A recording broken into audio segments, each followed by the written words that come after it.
What you doing? Ran out of space on my phone, so I'm deleting some stuff. Bye, singing dog.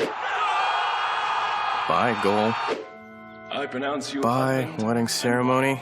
Stop. At Metro PCS, you get 2 free phones with twice as much memory. Really? Don't say bye to your memories. Switch to Metro PCS and get 2 free LG K20 Plus phones with 32 gigs when you switch 2 lines. Metro PCS. Wireless. Figure it out. Coverage not available in some areas. Sales tax not included in phone price. Excludes numbers on the T-Mobile network. See store for details and terms and conditions. Blog Talk Radio.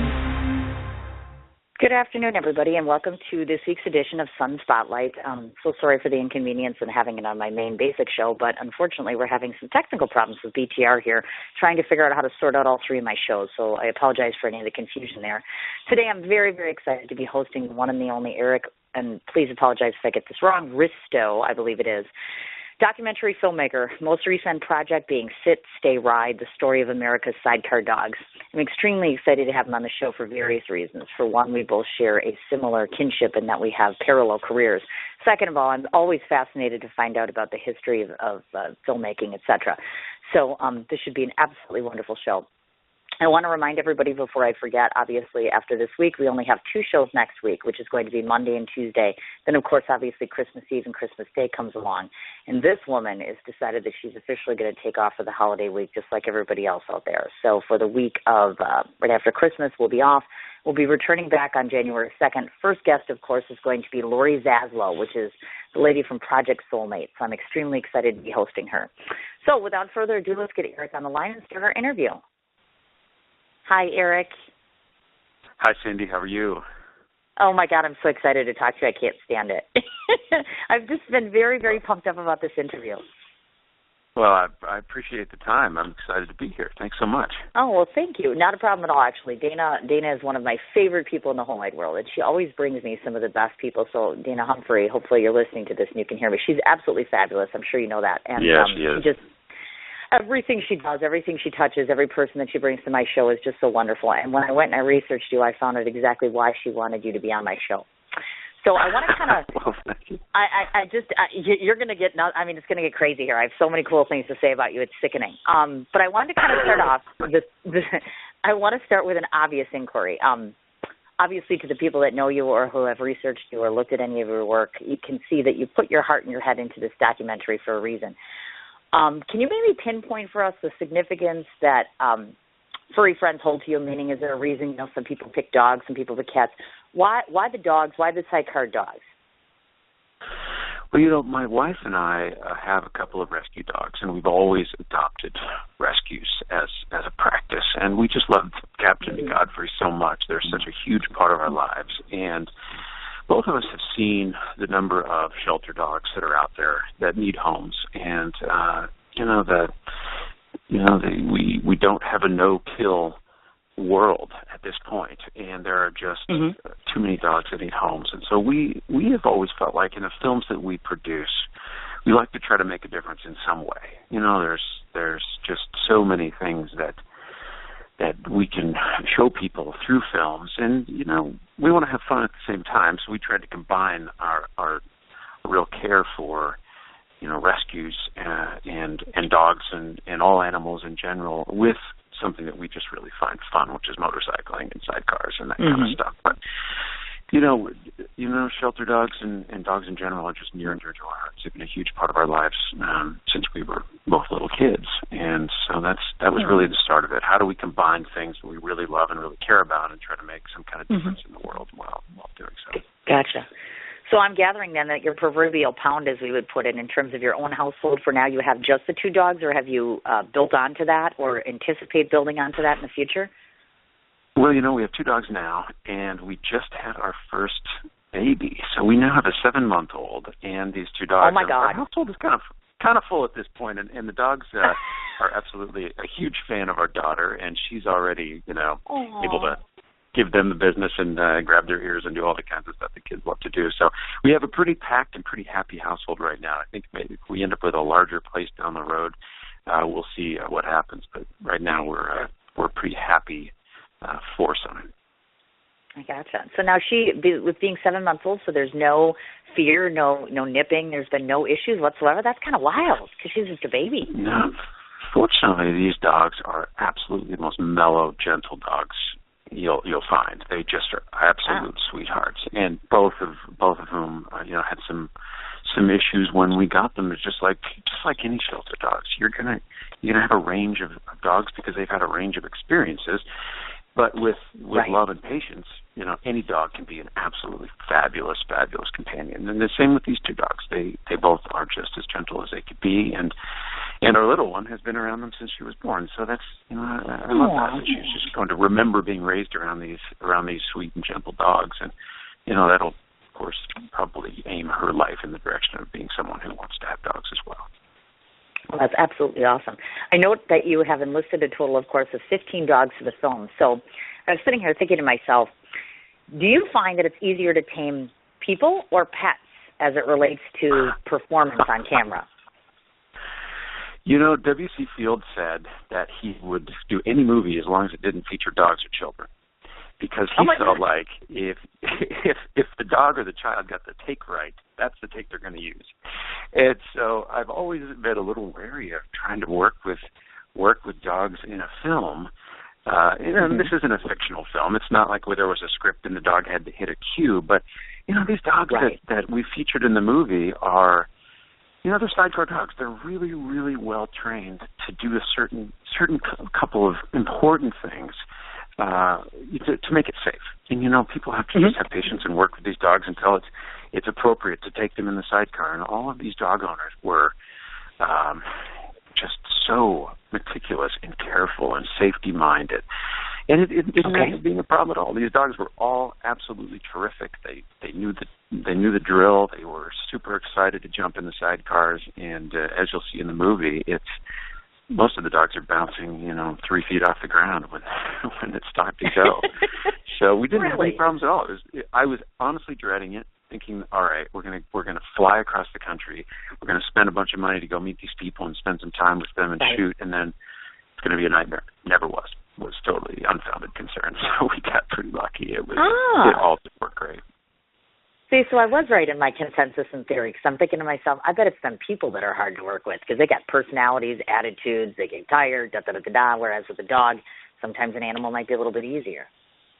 Yeah, it's true. It's true. But in our case with these people, and this is the honest truth, we used everybody in the movie that we interviewed, and the significance of that, you'll probably know working in media, is that there's a large number of people who you put them on camera and they're just not comfortable, or they don't have that sparkle, they're not not maybe as interesting as you think they would be.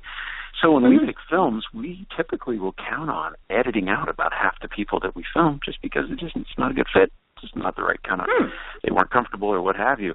Every single one of these people was hands down terrific and so great on camera and so into what we were doing. And it's a pretty unique hobby, and it's just it's an unusual thing that these folks do, and so they're of course super excited to talk about it. And we just found that every one of these people were just great.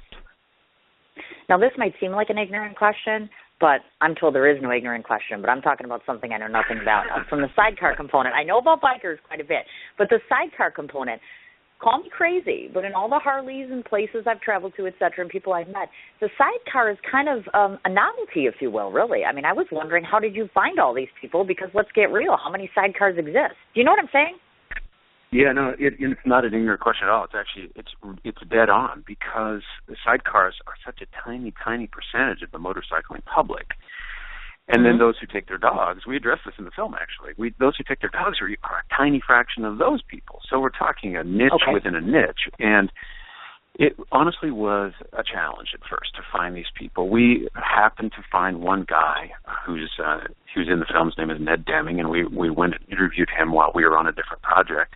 And he was so great. We thought, oh my gosh, the others are half as interesting and funny as this guy. We need to make a movie about this. But then we started to poke around on YouTube and try to find these people, because we've seen them off and on throughout the years. You see somebody with a dog in a sidecar and you think, oh, that's so fun. But then how do you find these people? And so it ended up being a networking sort of thing. Ned is a guy who's very involved with an online forum called ADV Rider, Adventure Rider, and it's a huge forum of people who like to ride off-road or, long distances or ride to South America or what have you. And there's a Sidecar section of that forum, and he's been around there forever. And so he pointed us in the direction of another few people. And then once the word kind of got out that we were making the film and we did a Kickstarter campaign, then we were just flooded with people who got in touch with us saying, hey, I've got a dog in a Sidecar. And it got really easy after about 3 or 4 months, but at first it was really a challenge to find these folks. I got it. Well, look at that. See, I was right on that. Because like I said, I mean, I've been to tons of different Harley events and functions, and I love the Sidecars, but you just don't see them. In fact, my son wanted to go on a Sidecar, and I'm like, not quite sure where we're going to find that one. You know what I mean? It's a dying they're really, so to speak. They're kind of a throwback to, motorcycling in the teens and 20s and 30s. I mean, they were just initially a practical bit of transportation. It was let's bolt something onto the motorcycle so we can have someone riding and someone on the riding pillion behind the rider, and then another couple people in the Sidecar. It is a small group of people. And the other interesting element relating to the motorcycling experience is that these people typically got a Sidecar to take their dog along. So as you probably know, if you add a Sidecar to a regular motorcycle, it changes it from being this zippy, fun experience of leaning and that sort of sweeping and, just really, kind of a sporty feel to the ride to being a little more like a truck. I mean, you're not leaning at all. You're going on down the road with, it's an asymmetrical ride at that point then, so it pulls you to one side when you start off, and it pulls you to the other side when you slow down, and it just changes it. It really is kind of, for people who love the feeling of a motorcycle, it kind of is a sacrifice, but yet these people are just delighted to be able to do it, to take their dog along. It's it's pretty interesting the lengths people will go to take their dog with them, and it ends up being a pretty cool setup, as you'll see in the movie. I mean, there are a wide variety of Sidecars made, and they're very, very cool looking. You betcha. Okay, I wanted to ask kind of an industry question for those of us that are on the outside at this particular point. Now, the powers that be, whomever they are that dictate, of course, filmmaking, do they enforce a hard line rule as far as filming of animals? Because I know I hear about that a lot, about how they're so stringent about things. And I guess maybe just kind of pull us into that a little bit, because obviously you're the big boss, you're doing the film. How hard are they on that sort of thing? I don't know that there's an official rulemaking or lawmaking body involved. I know that if you see feature films that feature animals, the American Humane Society a lot of times will send a monitor to the set to make sure that the animals are treated well and they're not put in danger. I know that that's an element with feature films. And, if you go to the American Humane Society website, they have a whole section for filmmakers on, how to go about this and how to have that line at the end of the film, no animals were harmed in the making of this film, monitored by the American Humane Society. But for documentaries, we haven't ever run into that. And we just sort of approached it as journalists and, said, let's go see what these people do. Let's show up. Sure. And let's just watch. And that was one thing we were thinking about. It's like, are these people putting their dogs in danger? Is this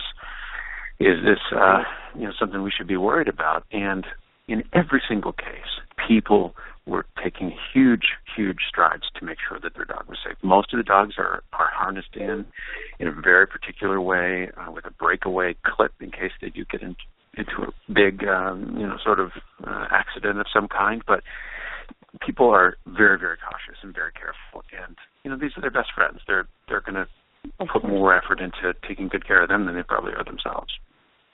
Oh, goodness, yes. I would have to agree with that. So we didn't really run into anything relating to regulations. That seems so odd to me because I'm like, and again, maybe I'm an idiot, but I'm like, okay, one of my favorite movies of all time, let's say The Godfather, for instance. Hello, there was a horse there. Now, granted, of course, you see the horse, etc. And I'm just like, even that, I'm like, how do they get away with that? You know what I mean? Because it looks so cruel. You know what I'm saying? Yeah, I don't know. I mean, I would assume it's special effects, but, good question. I don't really know. And in this case, nobody approached us saying, hey, where's your permit or anything like that. Oh, okay. I get it. And apparently it's completely legal to ride with your dog in all 50 states. Apparently there's no prohibition to it whatsoever. So I was going to ask that. Yep. For what it's worth. Yeah. Gotcha. Wonderful. Now, to those that don't know, of course, the curator of this project is obviously both yourself and your wife, as you had mentioned. So tell us the truth. Your wife's probably going to hate this question, but I like to ask those questions that are the norm. To some people, 24/7, I want you to be truthful now, 24/7, is it daunting to a degree? And I mean that on both sides of the fence, because you, of course, live together, you have a child together, you're filming together. Do you know what I'm saying? I mean, it is it daunting at times? Daunting to work together as partners in that way, and meaning that together. you're like stuck 24/7. I don't mean that in a bad way, but I mean throughout the course of this journey, you're together literally almost all of the time. And I've talked to other partners where I've said, hey, do you ever just like walk up to your partner and like, okay, I need an afternoon off? You know what I'm saying? Kind of like you're together constantly. Yeah, we do that. We definitely do that. I mean, we take time away, short bits here and there, but we get along great. And honestly, this was our first film together that was just our project. And we wanted to see how well we worked together. We'd worked together on tons and tons of other films for other people, working in the same roles, but working for a client and having a very clear sort of mission with the film is different than making a creative work with somebody. You know, that's not always easy to do, but we were delighted with the fact that we got along so well. We saw eye to eye on the project, and that worked out well. You know, near the end of the filming, when Geneva was 6-7 months pregnant, she couldn't travel on the last few shoots, so I ended up doing those, taking my dad along with me, and Geneva then worked on the editing. And so, you know, being as busy as we are and off doing other things that are outside of our filmmaking work, we don't get tired of each other, fortunately. I think that's why we're a great match. Absolutely wonderful. Okay, and then finally, I note that the length of the feature is 84 minutes, which I find amazing because I thought to myself, there's got to be at least enough material for 2 hours here. So my big question, too, is how do you, seriously, I mean, how do you as the director determine the cuts? You know, we shot 50 hours of interviews. Whoa. And we got it all transcribed and typed. You know, we had some folks type it into text, and we printed it out, and we put it in these huge binders. And I know that sounds really weird and kind of anti-technology, but if you think about trying to sit there and watch 50 hours of interviews, especially when you start getting engaged with you see somebody talking, you're thinking about more than just what they're saying. You're looking at their expressions and all of that. So we find that having it all typed out so we can highlight it and look at it on paper, you know, with sort of a clear eye, is the way to go. And so we spent several months going through all of that in a text form and not getting tired of seeing the interviews. And then we were able to go through and pull out just what we considered the really good stuff. And then we had 6 hours. We had a 6-hour movie at our first cut. And cutting it down, you're right. It's hard because there are so many great things that people say, and you know, it's always a tough decision, but in the end, we edited it down and down and down, so we had a 2.5-hour movie, and then we let it sit there for a while without watching it, and then you just start saying, well, what's repetitive? And what's the essence of what we want to communicate here, what these people are trying to communicate? And you know, you take a 5-minute story and you turn it into 30 seconds, and it's definitely tricky, and it's hard to do because there's things that people say that you really want to include, but maybe they took a little too long to say it, or maybe it just sort of wandered off topic, and you gotta be brutal with it, and it's a completely subjective thing, and we definitely could have had a 2-hour, 3-hour, 4-hour movie, but we felt that as far as what we were trying to do and keeping the audience interested and excited as we went along, that you know they wouldn't get bored, and we'd come out with an 84-minute film. Perfect. All right. Now, before we keep hailing about how wonderful you are, I recently just happened to notice something on that. It was posting on social media because I like to talk about how wonderful you are. But let's do a side note. Social media, I happened to come across something which advocated for the advancement of something they call the Bug Movie, which is a current project of your brother's, I saw. So I thought I'd give you your 5 minutes of fame here as far as your brother goes, and feel free to chat that up. And then I was just curious if he was capable of capturing the funds to do the film.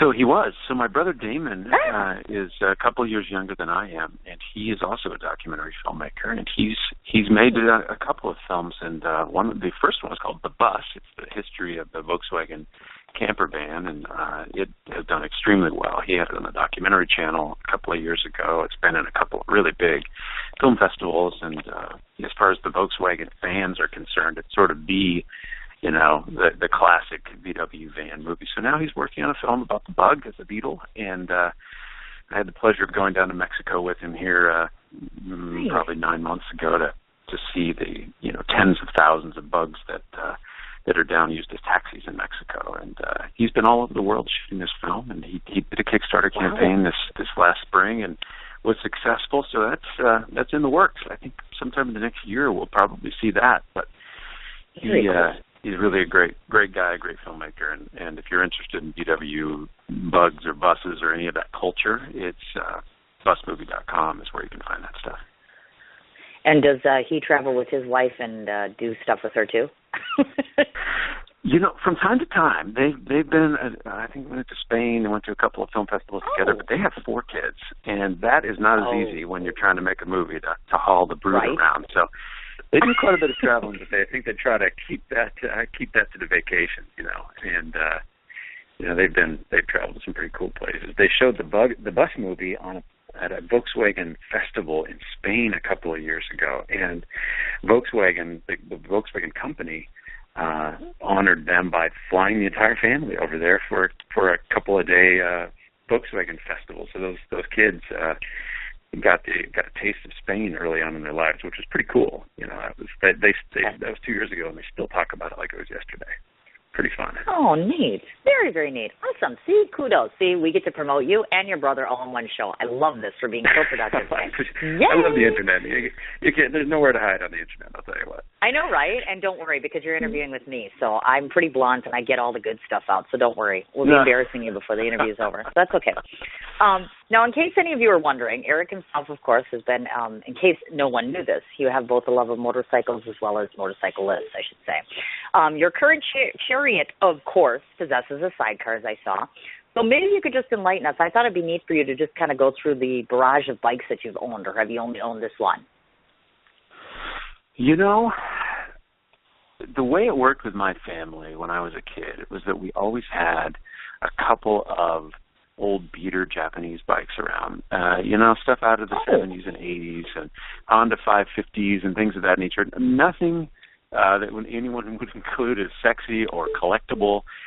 My cousins always had motorcycles, so in 1982, Yamaha Vision was the bike of choice, but it tended to be a bike that, my brother and dad and I shared, or my dad had at one point had a Goldwing. We had an 89 Honda Sabre, and that was a fast bike. And my bike of choice for quite a long time now has been this 1974 BMW R75/6, and I've kind of had a love of the Airhead BMW since I made a movie a couple of years ago that featured an old 1960 /2 with a sidecar, and the older vintagey stuff where you ride it for an hour and work on it for 2 hours. That's kind of been my personal preference in recent years. And sidecar bikes, the fact you can ride them year round, you don't have to worry about tipping over on the snow. And in Montana, where we live, that's kind of a big thing. So that's been, the number of bikes I've owned is quite few, honestly. But motorcycles have been a part of my life for a long period of time. Gotcha. Now, with the hassle being of the in Milwaukee, schedule, though, you're probably tied in with the Harley crowd, I'm guessing. Oh my God, like you wouldn't believe it. Let me just tell you something. I walk around this house and I sulk pretty much like for the next 4 months, because what happens is that I try to encourage my Harley friends to take their bikes out now, and then there's this thing called snow, and they're like, "You're crazy, we're not riding." So then they force me to have to go to places like California, Florida. I love to ride. I've never dated a Harley guy. How ironic. I'd love to be in the back of a motorcycle, but no Harley man will ask me out, et cetera, et cetera. I'm very single, blah, blah, blah. I was going to ask you about your brother being single, but a little late on that one. No, in any case, I have a great number of Harley friends everywhere. But the problem is, they're in this weather, because I'm in the Midwest, I'm in Wisconsin. So what happens is, of course, we have that that chill and thaw like we have right now for 4 months. So, obviously it kind of sucks. Yep. We have a lot of the Harley great stuff here, but unfortunately it's ironic that Harley is here. I've always said that I love that it's here, but maybe it should be in Florida or California because they ride all year. You know what I mean? They do. They ride all year. I'm like, I cannot wait to go to Florida in January because I get to ride. You know what I'm talking about? Even if it's just a day. Yep.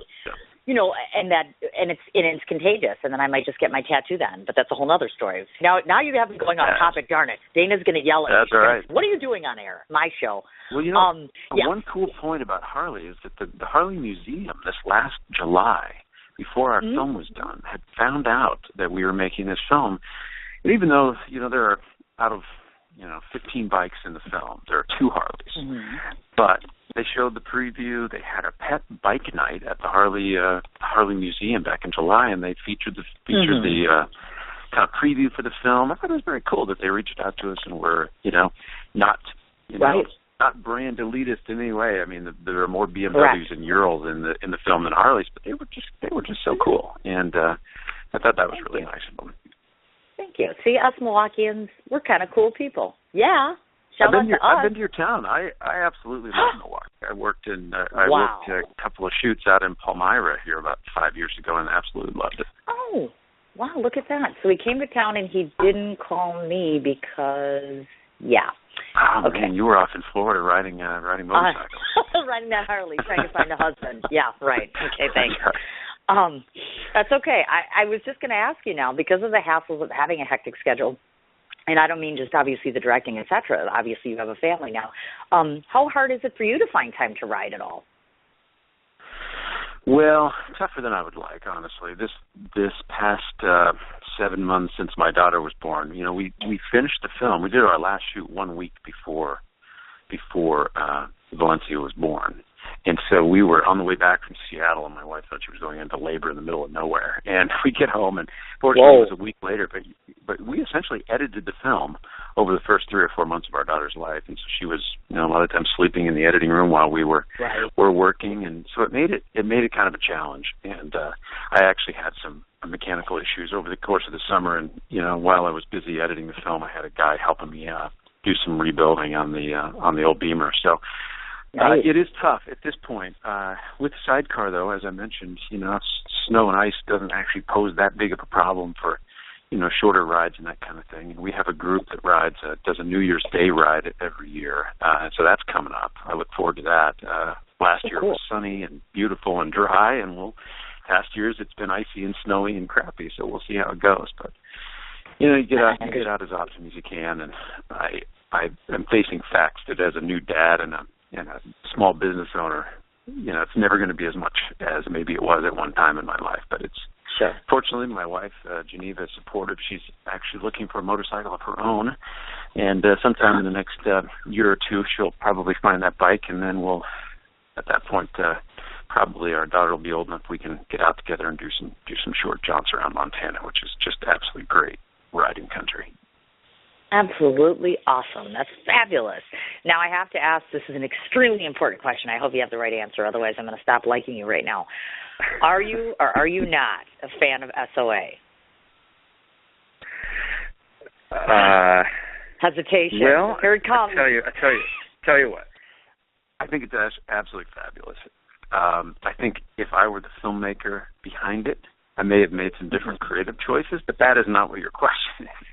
I absolutely love, when I travel and I'm in a hotel room and I can punch that up on Netflix, I'm a binge watcher, so I will sit and watch, forever.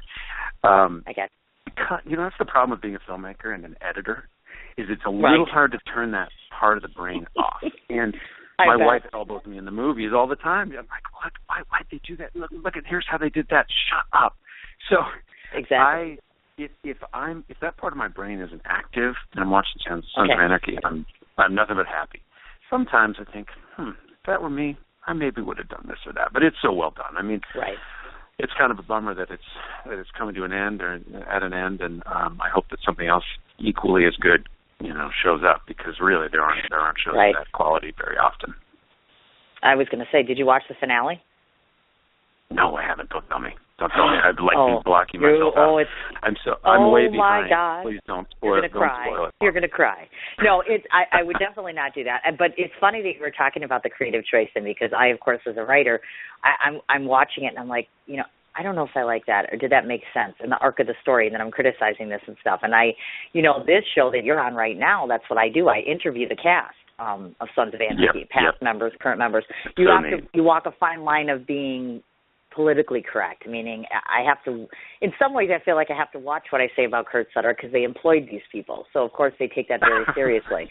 They do. Yeah, I mean, I can get lynched if I say the wrong thing. I'm like, I think people have heart attacks when I criticize. I'm like, I love the show to death. I interview his cast. I'm a supporter of his show. He's not paying me to do that, by the way. Sponsors are. But I'm like, as a fan, you have a right to be critical. You have a right to criticize certain things. And, there are things that I don't necessarily agree with as far as that goes and such, and I'm so honored, to know all those people. But I'm always so excited when I get to hear about the SOA thing. I'm like, it's absolutely amazing, and now it's over. So I hope The Bastard Executioner works for him. That's his next project, and I hear, and it's funny you should say, I wonder if something else will come along.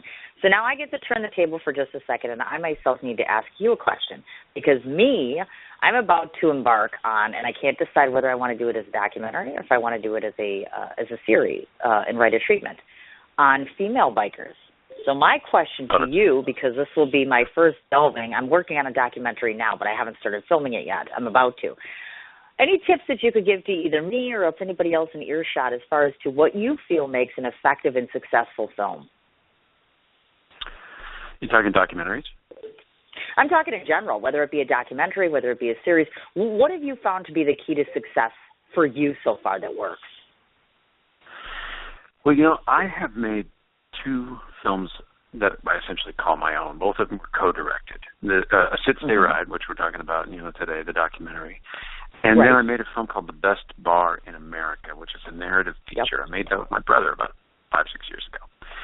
And it is a film involving motorcycles, old BMW motorcycle, the Sidecar, and a guy riding across the western United States trying to write a guidebook to every bar that he can possibly find. So we wrote the script with the idea that if it doesn't succeed, we're going to go to a bunch of bars and ride motorcycles, and it'll be great. And, neither of these films are perfect, and they were both made on very low budgets. But I think that in my world, what makes a good film is if the audience isn't thinking about the filmmaking. Just like we were talking about Sons of Anarchy, I can turn off that part of my brain. I love it a lot more. If the audience is engrossed and they are emotionally involved with what's going on, whether it be a documentary or a feature film, and it maybe brings to them something that they had never considered before, or a perspective they've never considered, I think that makes a film a success. I mean, obviously there's the monetary side of things. And for us, that's getting easier and easier because of Amazon and iTunes and all these places we can sell our films without a distributor. But honestly, in thinking about films that I'd like to make, I ask myself, has it been done before? What do I want to communicate? And do I have the skills? Do I have the cast? Do I have the subject matter to make it engrossing and make it good enough that the audience isn't thinking about the budget, that they're not thinking about how they made the film? You want the audience into the story.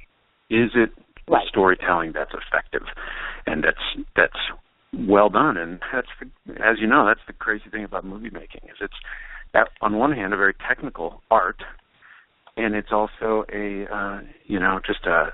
very literary medium. It involves so many different things, and so to make a film on a small budget like we do, it's just taken years of experience to try to get to the point where it's sort of industry quality. You know what I mean? And it's tricky. I mean, that's the thing. You can see all these Hollywood huge budget films that are really not that great, and it shows you that I think money does not always have as big of an effect as you would expect it to.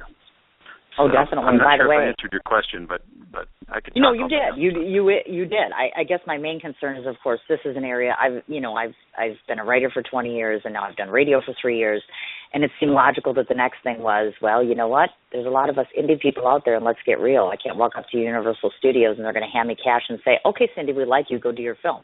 Passions are brought to life by people like us that say, I don't pardon my French, because we're on internet. I don't give a shit if you give me money or not. I believe in this, and other people believe in it, and I'm going to do it whether you like it or not. And too bad, you know what I mean? Yeah. So obviously there's a bit of fear, completely. and granted, yeah, through Sons of Anarchy, I've gotten lucky to where I've gotten introduced to the male side of things. And I see so many male bikers, and I have great respect for them. But the reality is, Sons of Anarchy really wasn't about the women. It was about the men. A lot of it is male-based. And let's get real. Today's society dictates women are integrating. There are motorcycle groups for women. There are women bikers out there, and I want to cast a light on that, and that sort of good stuff. That, and, of course, I'd like to combine the bikers and the mafia. So we'll try that one, too. Yeah. Yeah, indeed. Speaking of which, well, I know for a fact that females are the fastest growing segment of the motorcycling population, and it doesn't surprise me at all. And I think that we have another motorcycle project we've been working on for quite a while. It's a documentary, and we have interviewed a bunch of female motorcyclists. That's not the subject of it, but man, these ladies gave us such great interviews, and sure. Talking about how for especially young girls to see smart, capable women out there on their own, not on the back of a bike, not riding behind their husband, but or boyfriend or whatever, but honestly doing it their own thing. And they don't necessarily have to have the tattoos and the black leather. They can be, like this one woman we interviewed, zipping around San Francisco, going to and from the college where she worked at, and she stops off at a rest area, and these 12-year-old girls come up going, wow, this is awesome. And the idea that there are these little pockets of gender inequality that still exist in this country, and the more that those can be erased, the better. And I think that it is very rapidly being erased in the motorcycling world. And I think that the sooner the better. Exactly. I would agree with you. Now, of course, before I forget to ask you this and we move on to the next thing, was that the project? Because I was going to say to you, would you just give us a little teaser about that project? Because you had hinted about working on a new project, but I don't believe that you revealed yet what it was, meaning after the Six Stand. This is actually kind of a new old project in this. The status of it is a bit unknown, and I say that because essentially Why We Ride, the film that came out here a couple of years ago, it was a giant success, was very similar in concept to what we had been working on.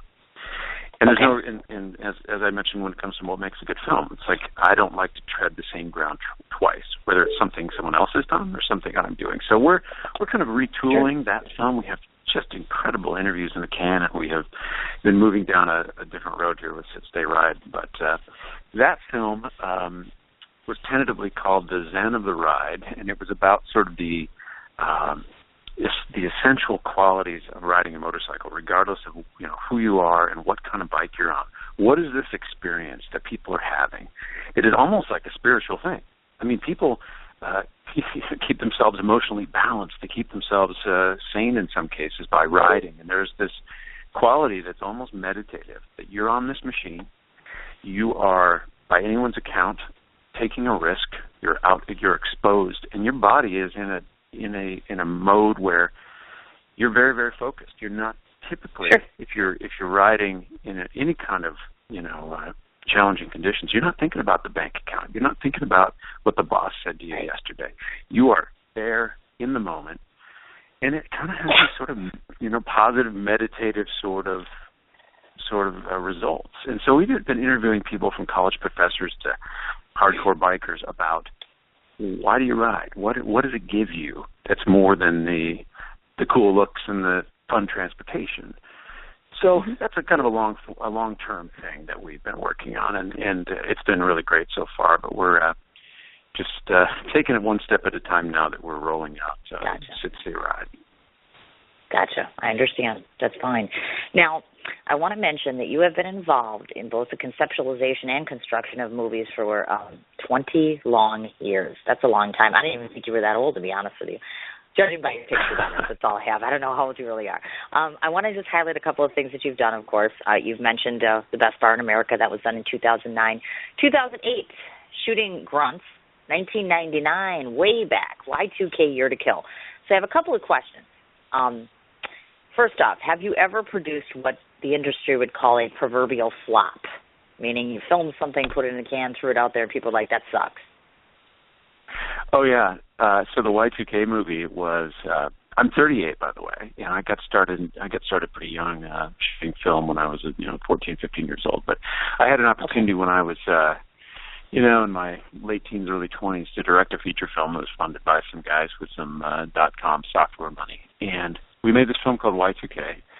And it was to kind of exploit the fears around Y2K. So it was kind of this little action film about, theoretically things had gone to hell, and it was sort of a post-apocalyptic kind of world where you had lawlessness and you had all these people hoarding food and all this bizarre stuff. Anyway, we made this film. I didn't know what I was doing, honestly. I had no idea back then how to construct a feature film and how to shoot a feature film, and, I basically did it all myself with these guys paying the bills. And it really sucked. I mean, it was an incredible learning experience. I mean, it was better than 6 years of film school, and it got an award, Worst Movie of the Year, by the Video Critics Association. I mean, it was dreadful, and I still have that award on the wall, and it's a good reminder, where you start. But we had a lot of fun making it. I mean, that's the thing. You can really delude yourself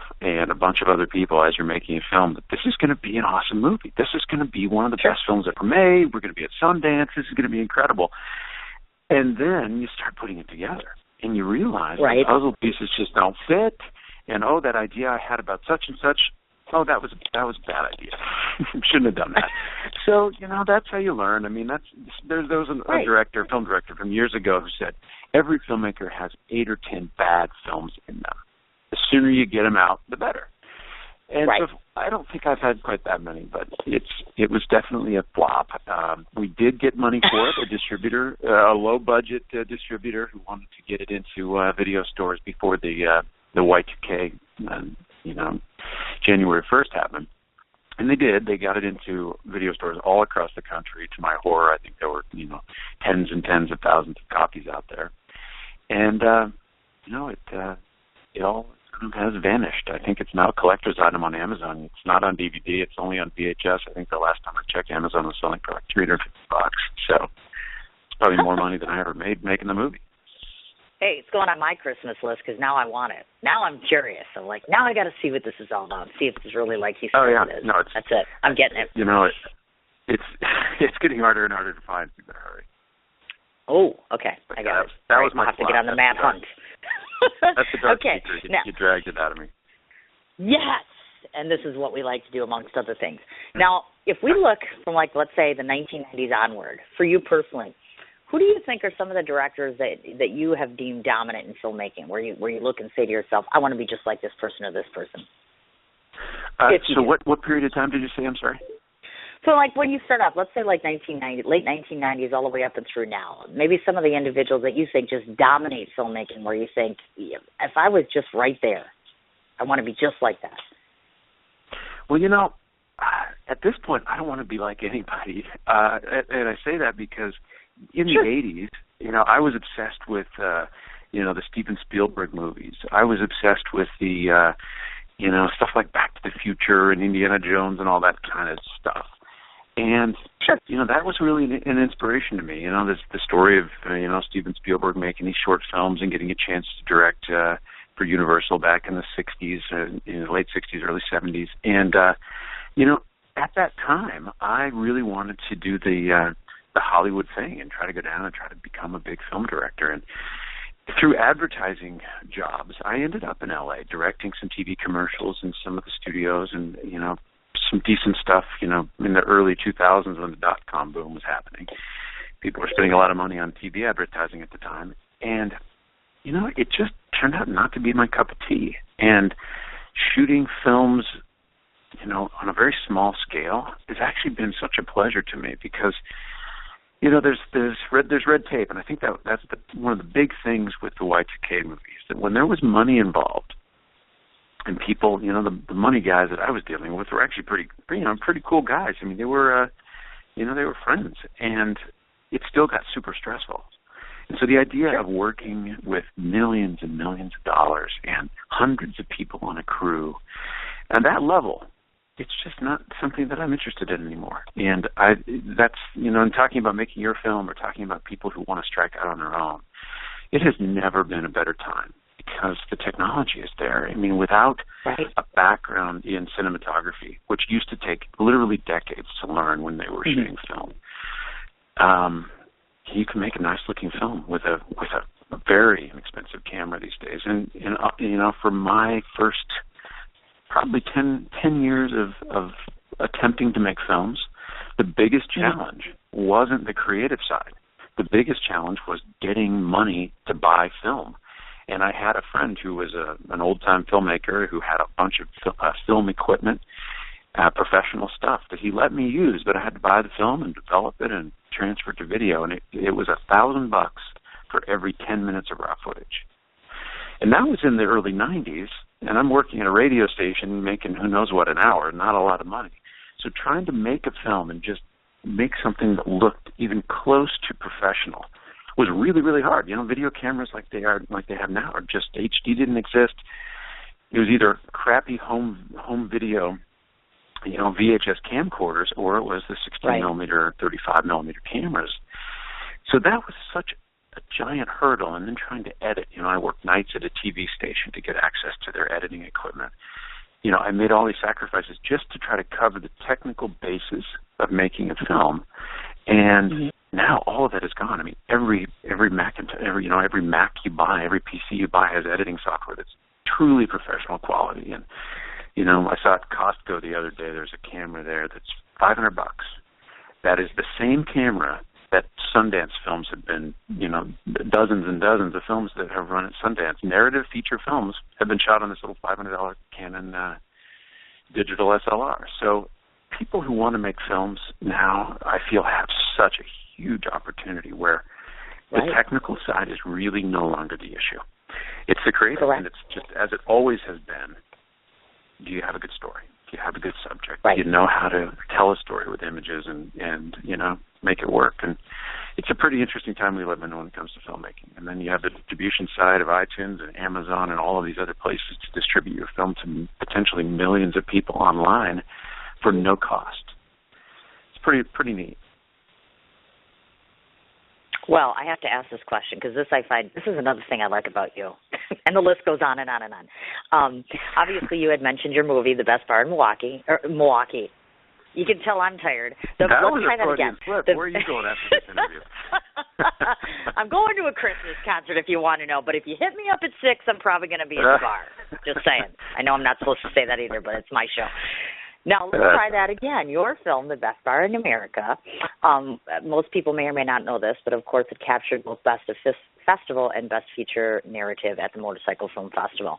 This is what I liked about what you had to say. I'd read an interview, and I would like you to share with people the comment that you had professed about your election to submit to that festival. Why there and not somewhere else? There was something particular you had to say, and I love this. So if you'd share your comments on what you said about that, because there's a point to it. Well, I don't have it in front of me, but I think I used some profanity, didn't I?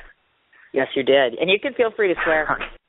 I interview Sons of Anarchy, so they say fuck a lot. I can't remember what I said, to be honest, but I think the alluded crux of it was the big festivals have kind of lost their way, and they're sort of, not necessarily the place I want to have my film seen at this point. There's a lot of Hollywood BS, and there's a lot of focus on celebrities and not so much on the art of filmmaking. And, it's said that if you get your film into Sundance or Cannes or some of these different festivals that you got it made, and I happen to know that isn't so. I worked as a professional radio journalist at Sundance for 5 years in a row as a member of the press and interviewed countless directors and, actors and all of these folks during the Sundance Film Festival in Park City. And, it really gave me a sense for, the fact that for filmmakers, it doesn't necessarily mean that you're going to make it. It just doesn't. The handful of films that are bought every year at Sundance versus the hundreds that are accepted, pretty big difference. They get thousands and thousands of films a year, and they show 150 or 200, and maybe a dozen get picked up and put in theaters. And so, anyhow, I just think that for me, film festivals like the Motorcycle Film Festival in New York, or the Big Sky Documentary Film Festival in our town of Missoula, Montana. They're festivals where, when you go there, you're amongst people who are there for the right reasons. They're there to see movies. They're there to support people who are doing work that may never create a paycheck for them. And, it's real folks. And there's a lot of, that whole celebrity thing, it is what it is, and that's great at the big festivals. But I think that for me, smaller festivals where it's a little more intimate is kind of more my style. I think that's a much more diplomatic answer than what I gave to them online. But is that basically what you're looking for? Yes, I was looking for exactly that because there's a reason. Let me tell you why. And maybe this is just my opinion. I kind of want you to encapsulate your view on this, too, as far as award committees, things like that. Kurt Sutter's always been infamous about being so pissed off because he never got recognized for these Emmy nominations. It's a very big thing for him that he always gets snubbed. And so I wanted to ask you your take on this as far as, do you think that there's an unfair, unbiased, let's say, to certain genres, subject matters, etc.? Meaning, for instance, like Sons of Anarchy is wonderful as a show. I believe firmly that the reason he doesn't get the nods is because even though he believes over-the-top violence is necessary, et cetera, and the storytelling is wonderful, there's just some things politically that a committee is going to say, we're not doing this. Do you know what I'm saying? So I guess maybe address that a little bit. Do you think there's political correctness, I should say, in there? I completely think so. And, I guess that when you boil it down, for me, the problem I have are with old guard gatekeepers. And what I mean by that is, back in the day, there were certain people, whether they were critics, whether they were writers, whether they were the directors of film festivals, heads of movie studios, newspaper publishers, whatever. They got to say what goes. They got to say what went, what became a cultural icon, what became accepted, what became popular. It was very few people. It was very non-democratic.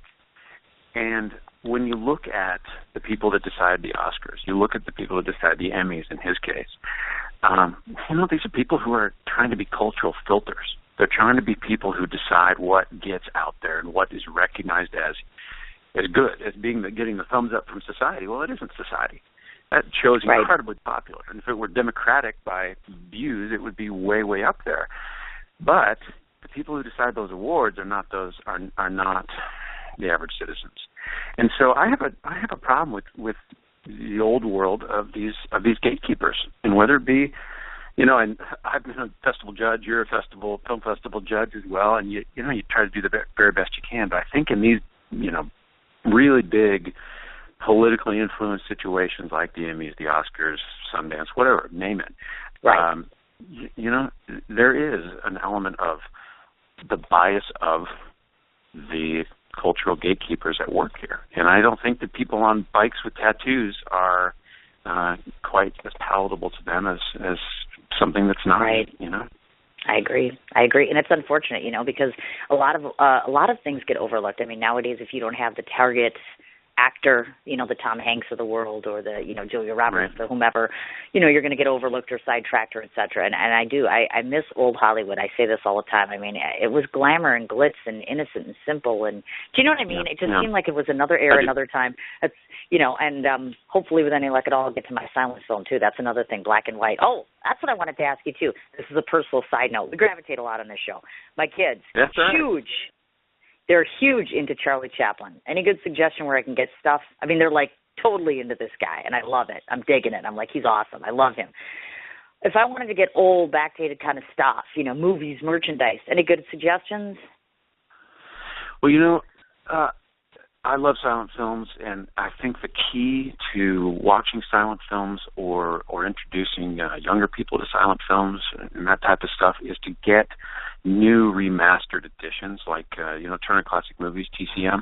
Yeah. They have gone through and cleaned up these films so they look as they did when they were made. And the thing about silent films is they weren't originally scratchy and super fast motion. There was an element of that for comedy, but like in the dramas, nothing was sped up. It was normal. It was normal speed, and it wasn't full of scratches and flickers. So they've gone back and they cleaned these up, so they're gorgeous. You get a real sense of how masterful the cinematography was and the set design and all of that. So, Turner Classic Movies, I happen to know, has a website with a whole bunch of remastered silent films. The Criterion collection is another source for DVDs and Blu-rays that are remastered.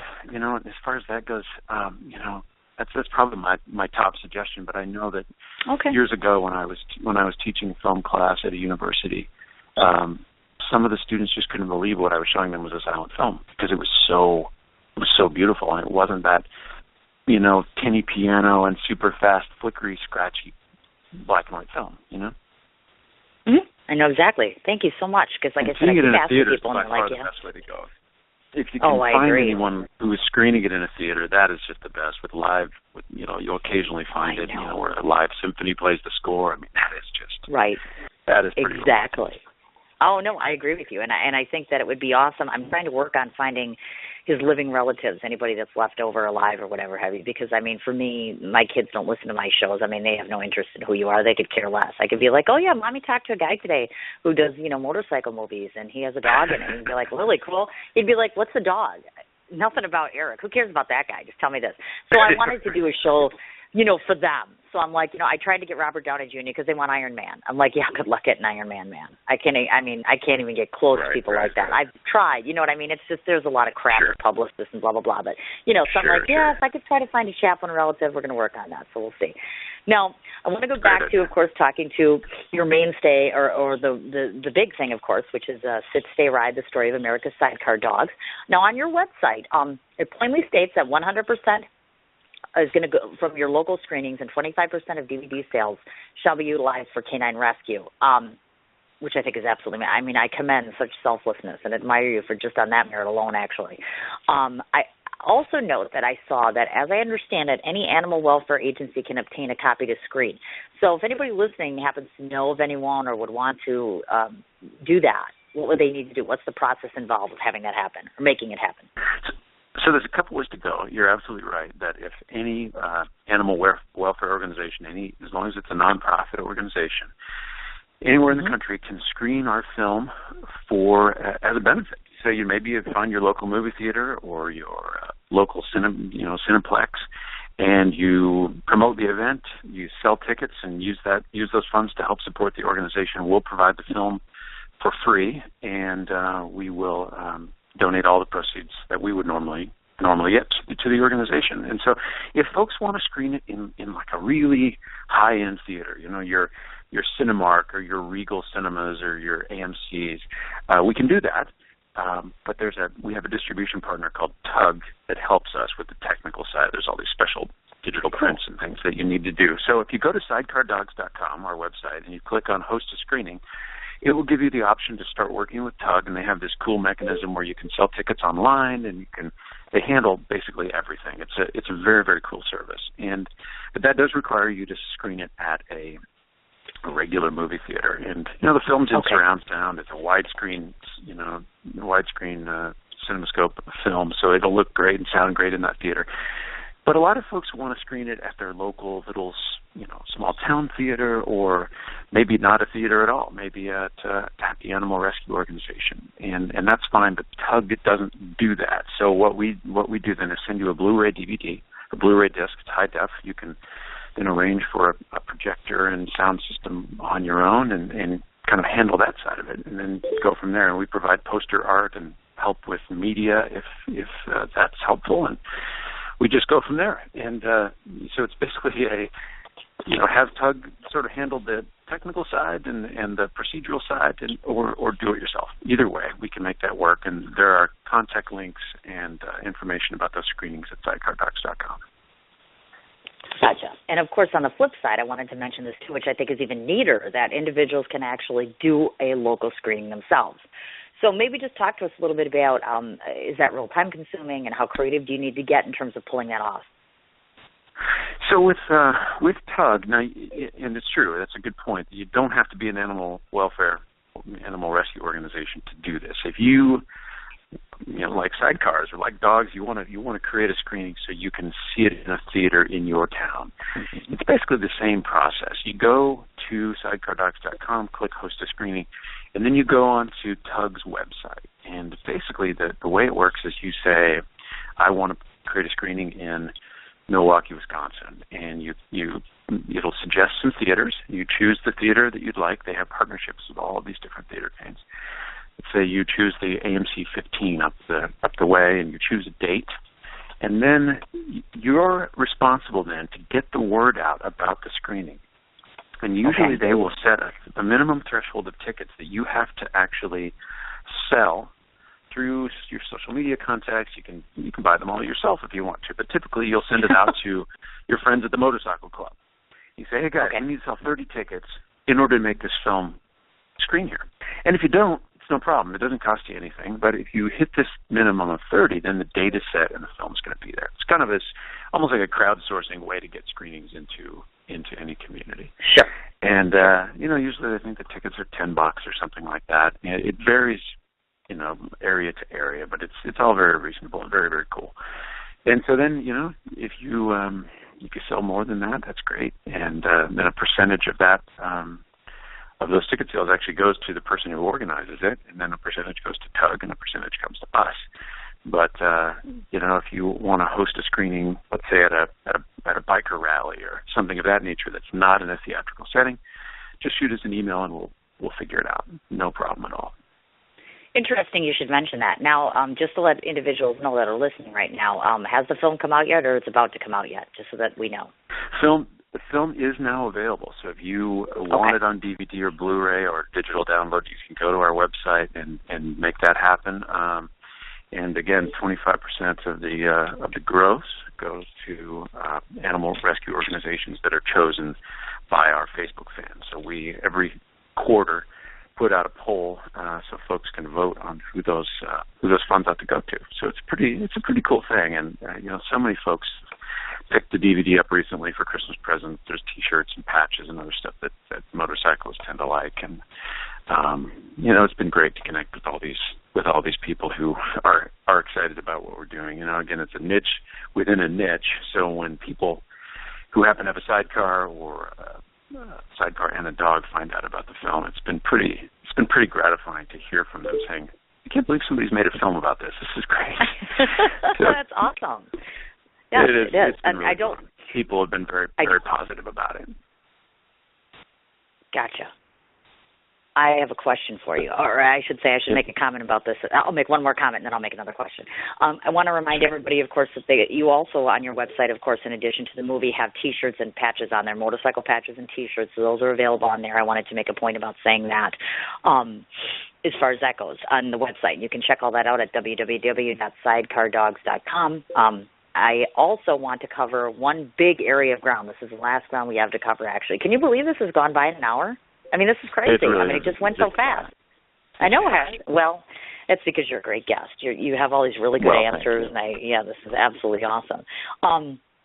So just when we all thought that filmmaking took every part of your time, etc., there's more, and I'm excited to report on this. This is the last thing I wanted to cover because I'm like, people probably identify you most as being a filmmaker, but you and I both carry some of the same job titles, or career titles, I should say, in that we talk show host, broadcast journalist. Also, you've done cinematography and video work. I just want you to ask a couple questions relative to that. Have you ever wished that you just dropped your director cap and at some point in time went back to just shooting commercials or doing simpler sorts of things, or is this kind of like your niche now? That's the thing is I do still do commercials from time to time. We do documentaries for clients who need, nonprofit organizations that need to raise money or what have you.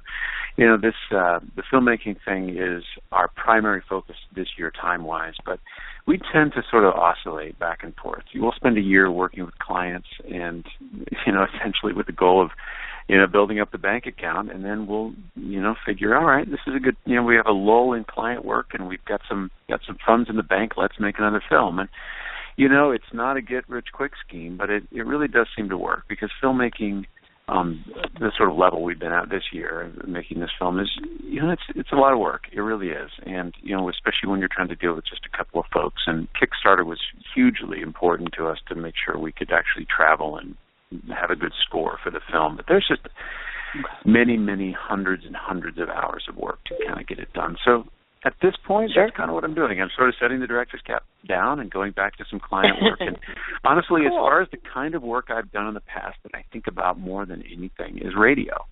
I got into radio as just an absolute shot in the dark when I was 14 years old. I was in a little small town in eastern Washington, and my dad's friend was the program director, and they needed somebody to play oldies after I got out of school from 3 to 5, Monday through Friday. And they did that for 6 months and just fell in love with radio. And that led to jobs as a disc jockey for a few years, and then I got into news radio and then into TV, and it led to a lot of the things that I do now.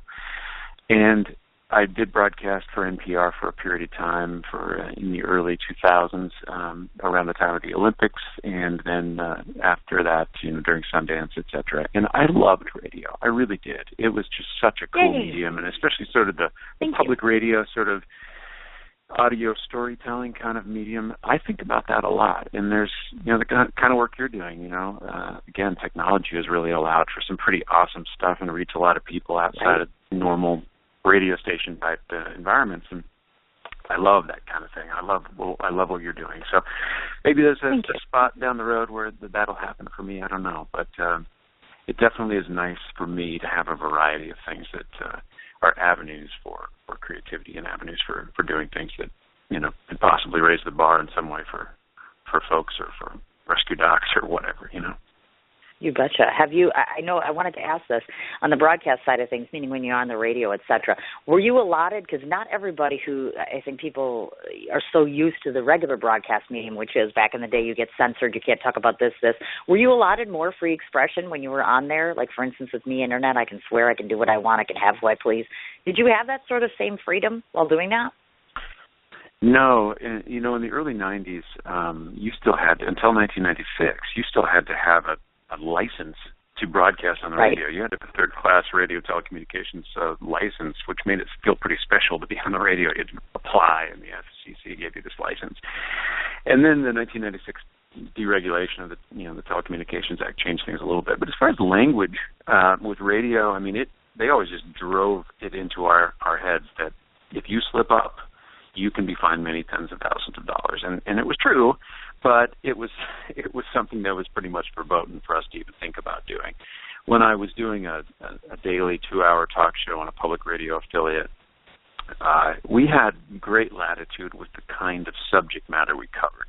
We did some pretty wild stuff, pretty fun stuff that you wouldn't normally hear on public radio, and I loved that. I had a producer named Lola who helped schedule guests, and it's neat to be able to call people up and say, hey, I've got a time slot for you. What do you think? And people of note, celebrities and politicians, etc., typically are a lot of times for it, and sometimes you have to wrangle them. Sometimes they don't want to do it, but having access that way is really cool, and to have conversations with people, interesting people, is something I really enjoy doing. But as far as restrictions, it was always broadcast media over the air, and the FCC was apparently always listening and watching for violations of the laws.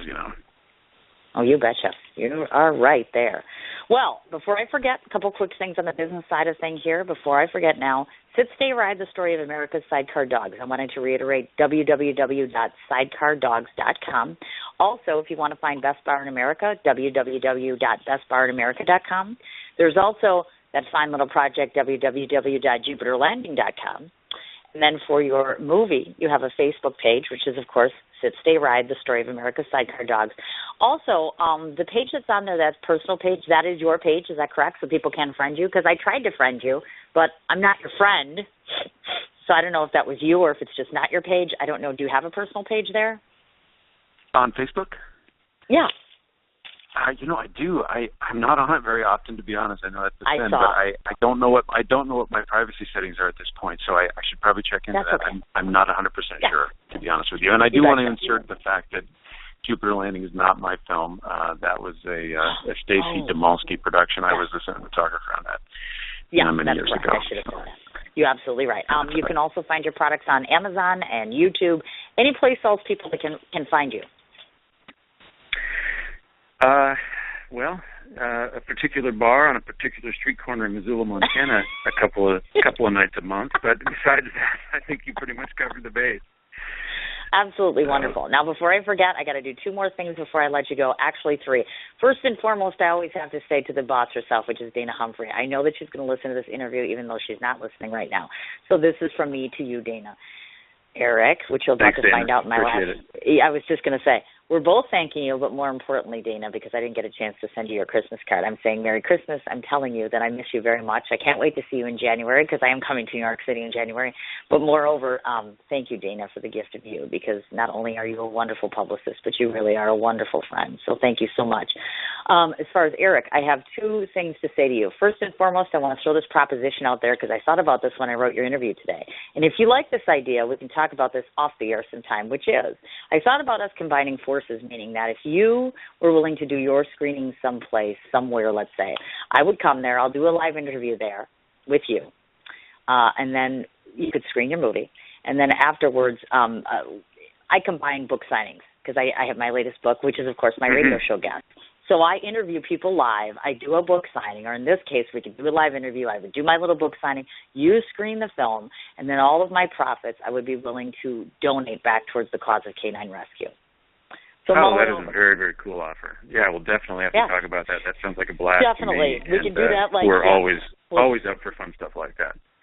Well, and you're in Montana. You're not like in, London, like where some people want me to go. So I'm just like, okay, fine. So I wanted to throw that out on the table. And the very last thing that I do on my show, because if I don't get off of here in 5 minutes, people are going to kick my ass. I got to get to a concert. And I dyed my hair while I did this show, believe it or not. This is the first. I actually dyed my hair while doing my show. It's been up the whole time. It's just drying. But I'm like, I dyed my hair right before I came on air. So I'm like, yes, this is the life of a radio person. I'm running everywhere. This takes multitasking to a new level. What can I say? There you go. And I'm your show of all things. So I want to finish off with the same way that I finish off every show, which is I take about 2 or 3 minutes to tell you what I think of you. So this is the part where you're quiet, and then I just tell you what I think of you.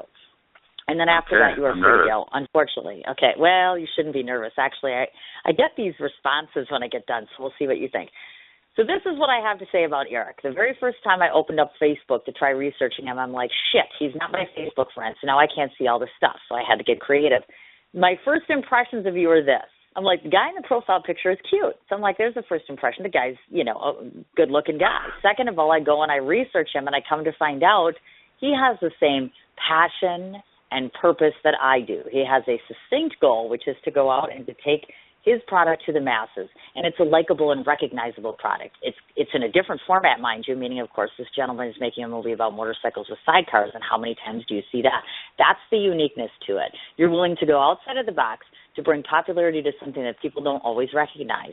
You're people-friendly. You're very intelligent. You're very versatile. You're willing to get behind the camera, in front of the camera. You're willing to do any little thing that gets you 1 set closer, or 1 second closer, I should say, to a film. And I find that admirable. I like the fact that you're ballsy, the fact that you're willing to say, you know what, I don't want to be in every single pretentious film festival because, you know what, it's a bunch of bullshit.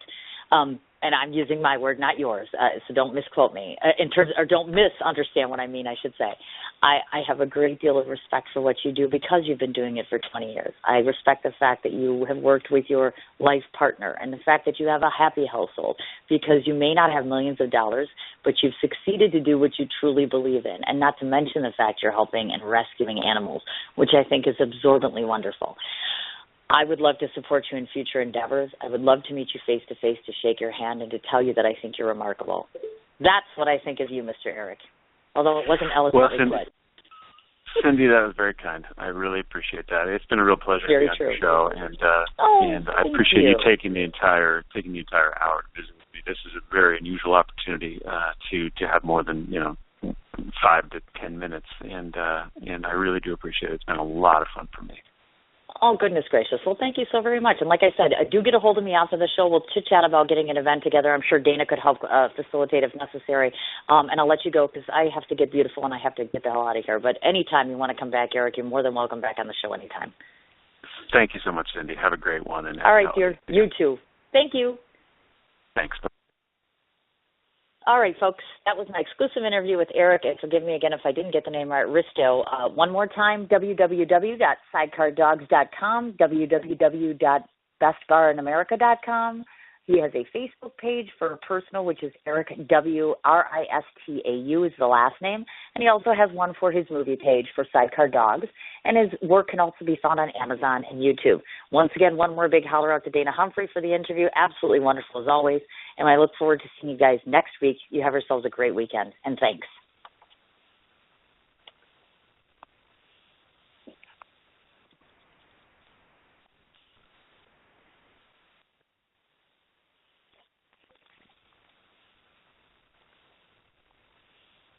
What you doing? Ran out of space on my phone, so I'm deleting some stuff. Bye, singing dog. Bye, goal. I pronounce you. Bye, wedding ceremony. Stop. At Metro PCS, you get 2 free phones with twice as much memory. Really? Don't say bye to your memories. Switch to Metro PCS and get 2 free LG K20 Plus phones with 32 gigs when you switch 2 lines. Metro PCS. Wireless. Figure it out. Coverage not available in some areas. Sales tax not included in phone price. Excludes numbers on the T-Mobile network. See store for details and terms and conditions. What you doing? Ran out of space on my phone, so I'm deleting some stuff. Bye, singing dog. Bye, goal. I pronounce you. Bye, wedding ceremony. Stop. At Metro PCS, you get 2 free phones with twice as much memory. Really? Don't say bye to your memories. Switch to Metro PCS and get 2 free LG K20 Plus phones with 32 gigs when you switch 2 lines. Metro PCS. Wireless. Figure it out. Coverage not available in some areas. Sales tax not included in phone price. Excludes numbers on the T-Mobile network. See store for details and terms and conditions.